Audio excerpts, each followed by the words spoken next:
Welcome back to the Galley of the Sun.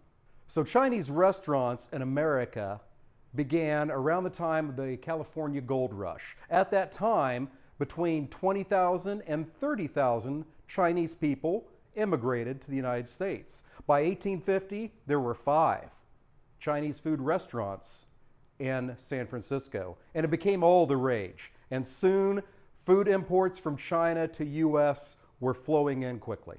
Though the pork and broccoli that we know is not truly a Chinese dish, it is a fantastic Americanized dish from Chinese descent. Why would you not find this dish in China? Because the type of broccoli we have here is not the same type that they have in China. Theirs is called gailon or kailon or Chinese kale or Chinese broccoli. And I'm sure my editor has some beautiful pictures of that right here, or right here, or right here. Regardless, this is a fantastic meal. We got to get it going.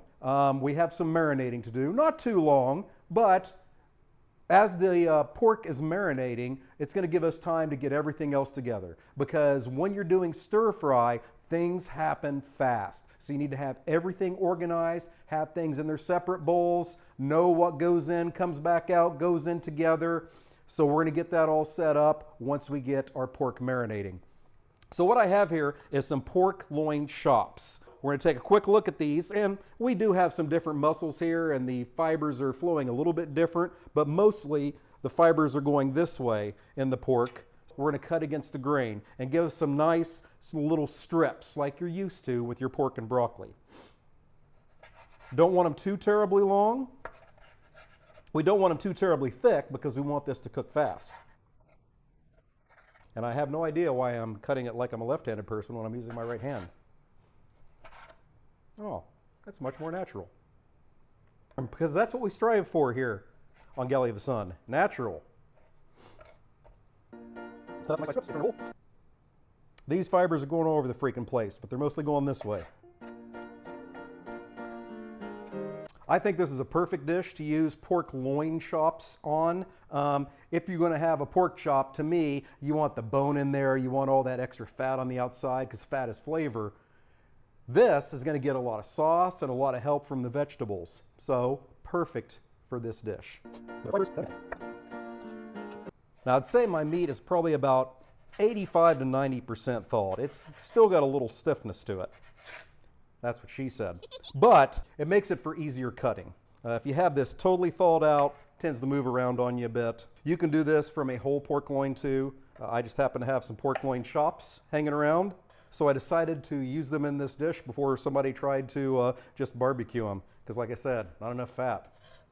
Gotta have fat for flavor. Ah. Beautiful grains going this way in this one. This one's an easy call. And the last one's sort of a Frankenstein, but it looks like mostly this way. So if your meat is still quite a bit frozen, during this marinating process, you'll want to leave them on the counter for most of the time. But mine are about 80% done, so they will soak up that marinade. And what's the marinade? Simply soy sauce. Get that in there, just mixed up a little bit. Okay, and we'll get that into the fridge. So you notice that I left the bottle out so you can see it. Why? Well, as I've said before in previous videos, I'm a big fan of America's Test Kitchen, and they do some pretty extensive research on all sorts of different ingredients. If you want great food, you've got to use great ingredients. Their top-rated soy sauce is the Kiko Man.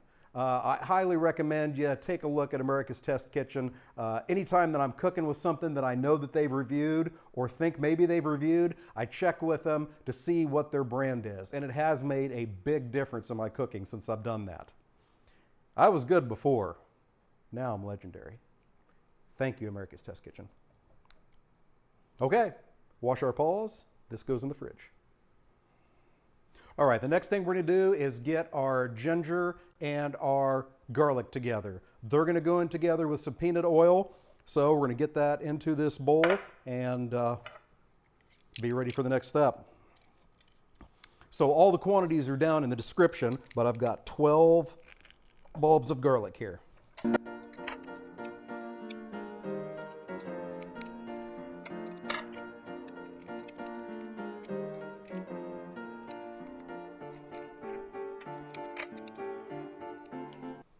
All right, last one.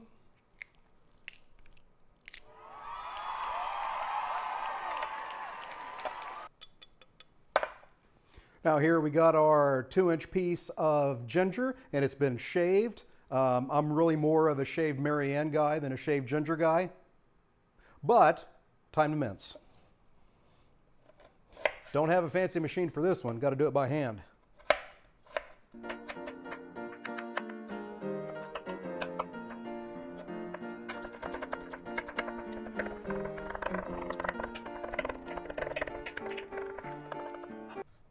And as they say in the government, close enough for government work. Transfer that to our bowl. And in with our garlic and ginger goes 3 tablespoons of peanut oil.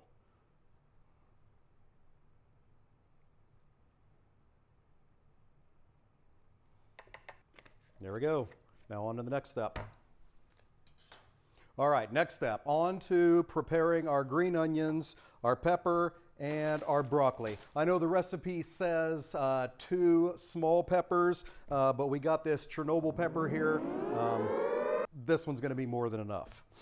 But if you really love peppers, go for 2 this size. Make sure you have a very, very big skillet. So as you can see here, I have 3 different bowls. It's because each one of these is going in a different one because they go in at different times. So the bottom line is stir fry is going to take a lot of dishes. So this is the perfect meal to trick your child into saying that they'll do dishes before you start. Okay, that's probably our second biggest. There.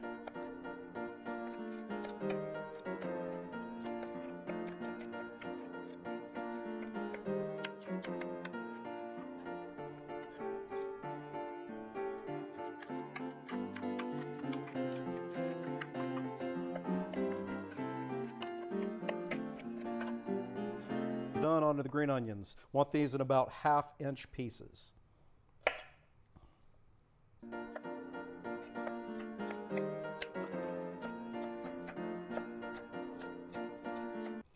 And when you get down to the end of your green onions where they're not the same size, they're sliding around just pissing you off, just toss them. You don't need that kind of stress in your life. All right, now to the broccoli. Got a big bag of florets here. To me, the perfect bite of pork and broccoli has a little bit of pepper, a little bit of broccoli, a little bit of rice, and a little bit of pork. These are monsters. Plus, the grandkids are visiting right now, and though they're incredibly noisy, surprisingly, their mouths are very small. So we're going to cut these into bite-sized chunks.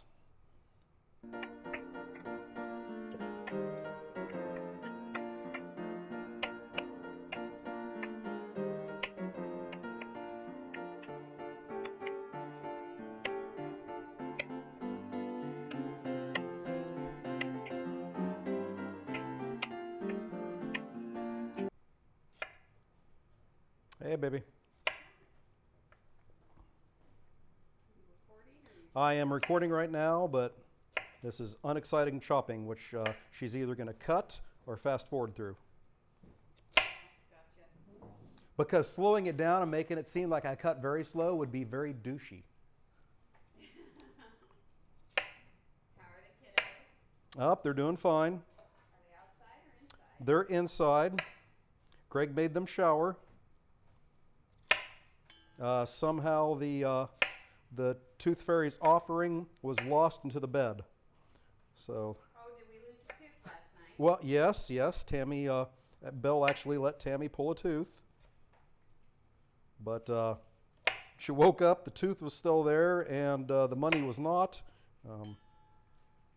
Tooth Fairy reports that he did put it there, so it's probably lost in the sheet somewhere. I went in there and looked, and I couldn't find it. So. I have no idea. Yep. So it'll be take 2 tonight.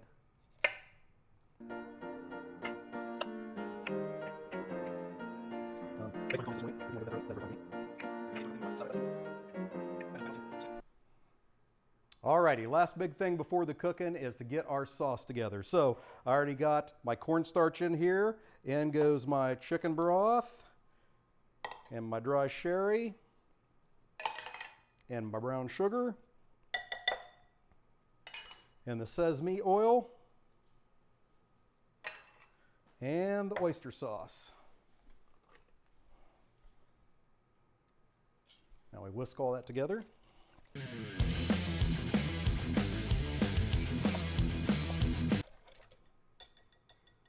All right, time to cook. It is time to cook. You need to have everything together. Stir fry, things happen very fast. I got my pork ready to go. I've got my water ready to go. I've got my oil ready to go. I have a paper towel lined plate. I have a cover here. I have a bowl for my pork. So here's what's gonna happen. Once that oil starts to smoke, about half my pork goes in.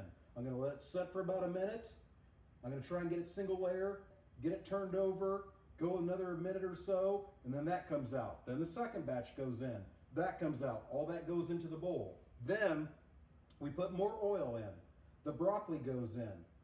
Sits there for about 30 seconds or so. We'll give it some stirs, and then the water goes in. The cover goes on about a minute and a half. Then all of that goes on to the paper towel lined plate. Oil goes in. Once it starts to smoke, the peppers go in. Once the peppers are good and cooked, a little charred, then we'll make a little island in there. We'll add the garlic and the ginger. We'll get those in there until they're fragrant. Then we'll stir it all up. Then everything goes back in the pot. Sauce goes in, and we stir it until it looks great. Then we're good to go. Be ready. Be prepared. Starting to shimmer, very close to the smoking point. If I didn't mention before, I've already drained the pork and discarded the liquid. We're there. Half the pork in.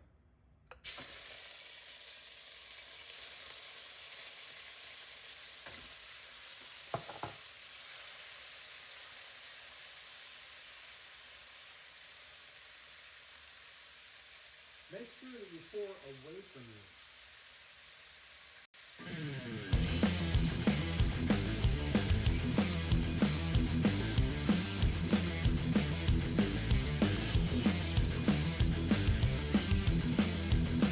Second half, away from you.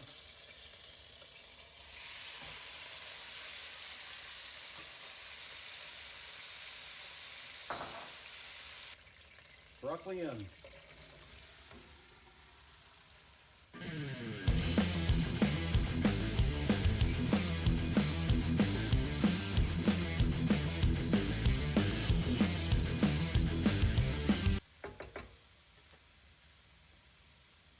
Water in,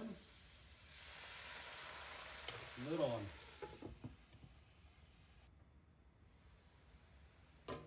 It's been a couple minutes. Broccoli's good and steamed. All right, on to our paper towel lined plate. And more oil. All right, in with the peppers.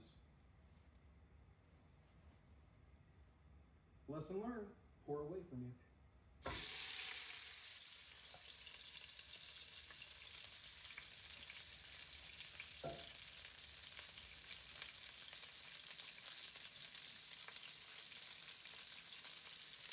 Now the ginger garlic island. Let that go for about 30 seconds. So it's very fragrant.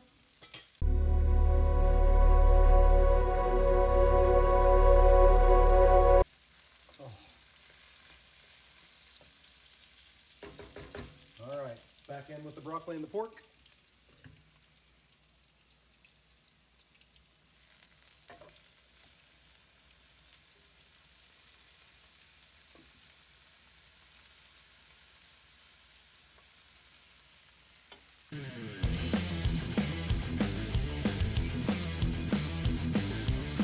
Now we're just going to mix it until everything's pre-warmed.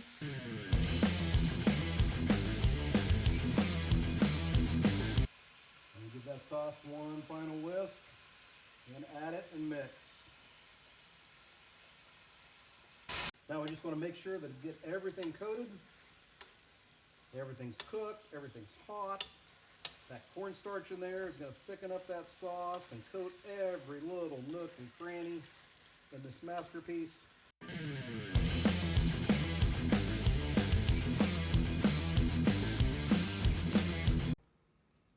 Taste. Hey, look, beautiful women, beautiful women. Okay, so last thing to do is garnish it. We've got our green onions from before. Get that on there. Beautiful. Okay, you can serve this over rice. You can serve it with quinoa. You can put crunchy Chinese noodles on it. Doesn't matter. It's going to be delicious. Before I try this, if you like what you saw, make sure you hit that subscribe button. Is there something you'd like to see us cook? Put it down in the comments. Did you like it? There's a button for that. It's called the like button. Okay, let's give this a try. As I said before, the perfect bite has a little bit of pork, has a little bit of pepper, has a little bit of broccoli. Doesn't melt your face.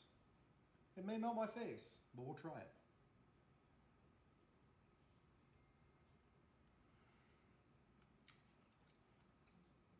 Absolute winner.